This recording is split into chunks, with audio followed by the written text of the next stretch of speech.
Nandito nga pala kami sa Jonker Work Street. Kami ay mag-hunter ng food. Naghahanap kami ng bagong pagkain dito.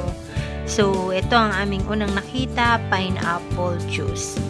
Sa halagang 11 ringgit. Ganyan nila ginagawa. At in-try lang namin. At masarap naman siya. So, naghahanap kami ng iba pang pagkain dito dahil sobrang common naman ng ibang pagkain. So, ito ang isa namin nakita, tate. At ito na nga ang aming mga in-order. May seafood.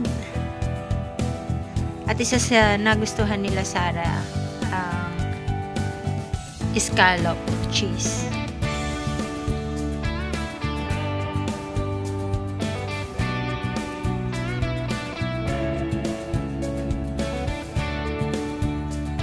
Masarap siya.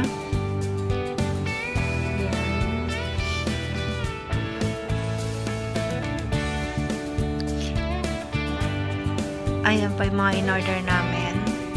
Medyo mahal din ang pagkain dito. At ayan na nga, nag-take to ng order yung dalawa. At sobra silang nag-enjoy. Thank you for watching.